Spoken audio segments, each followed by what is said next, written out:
4 राज्यों के चुनाव के नतीजे आने के बाद अब खासतौर पर इंडिया गठबंधन की तरफ से कल बैठक बुलाई गई है। सूत्रों के मुताबिक अखिलेश यादव इस बैठक में शामिल नहीं होंगे, उनकी जगह प्रतिनिधित्व करने रामगोपाल यादव जाएंगे। साथ ही सभी राजनीतिक दल एक के बाद एक समीक्षा बैठक कर रहे हैं। इस बारे में बातचीत करने के लिए हमारे साथ सरकार में कैबिनेट मंत्री ठाकुर जयवीर सिंह मौजूद हैं।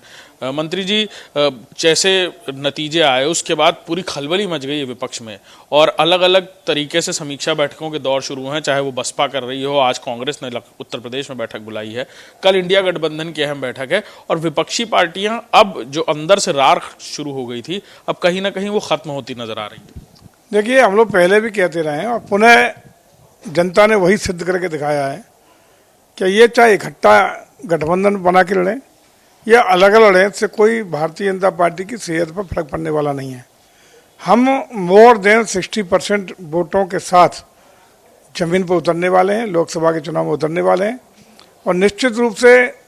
हम लोग चाहे गठबंधन इकट्ठा होकर लड़ें या अलग अलग लड़ें, इससे कोई फर्क पड़ने वाला नहीं है। हम प्रचंड बहुमत के साथ तीसरी बार आदरणीय मोदी के नेतृत्व में सरकार बनाने जा रहे हैं और जहाँ तक उत्तर प्रदेश की यदि हम बात करें तो 80 की 80 सीटें जीतने का हमारा लक्ष्य है। आज भी उस पर कायम है और उसको परिणाम में बदल के हम लोग जमीन पर उतारने का काम करेंगे। आप एक मंझे हुए राजनेता भी हैं, क्या लगता है अखिलेश यादव साथ आएंगे इंडिया अलायंस के या इस तरह से लुक्का छुपी करके किसी तरह गठबंधन को साथ आगे बढ़ाते नजर आएंगे? देखिए, हमें लगता है कि चूंकि इनमें सब में छटपटाहट है अपने अस्तित्व वजूद को बचाने की, तो केवल इसलिए कि वजूद बचा रहे हो, किस तरह जब डूबते हैं तो सब एक दूसरे को साथ पकड़ने का प्रयास करते हैं,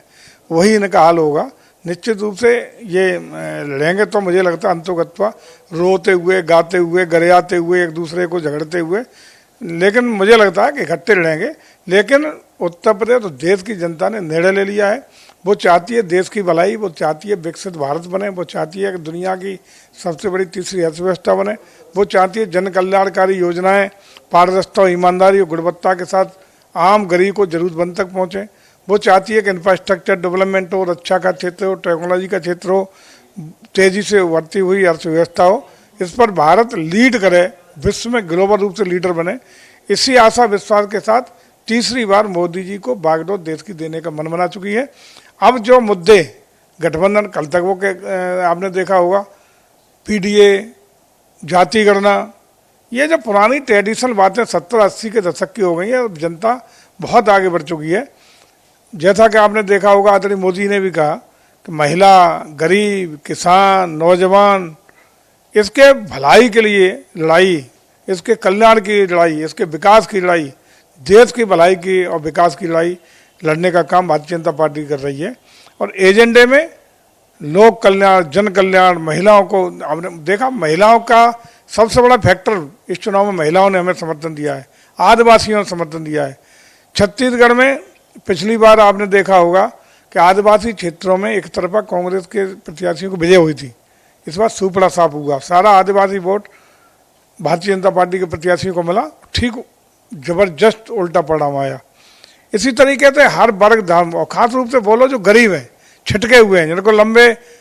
आज़ादी के बाद भी लंबे समय तक जिनको सम्मान नहीं मिला, जिनको विकास नहीं मिला, जिनको जन कल्याण योजनाओं का लाभ नहीं मिला, वो आज भारतीय जनता पार्टी की ओर, आदरणीय मोदी की ओर एक आशा भरी नज़रों से देख रहे हैं। और जो मोदी की गारंटी है वो सर्वोपरि है। उनको लगता है, उनकी विश्वसनीयता आदरणीय मोदी कायम है कि जो कहते हैं वो करते हैं। इसी का परिणाम है कि मोदी की गारंटी का भरोसा करते हुए इन राज्यों में शुभ परिणाम देने का काम वहाँ की जनता ने किया है और ये इससे भी बेहतर परिणाम 2024 में लोकसभा के चुनाव में आने वाले हैं। कोई सेहत पर फर्क नहीं पड़ेगा कि गठबंधन के जो घटक दल हैं वो इकट्ठा लड़ते हैं, अलग अलग लड़ते हैं, इससे कोई फर्क पड़ने वाला नहीं है। बिल्कुल, हमारे साथ मंत्री ठाकुर जयवीर सिंह थे जो बता रहे थे कि इंडिया गठबंधन के घटक दल साथ आए या फिर अलग अलग चुनाव लड़ें,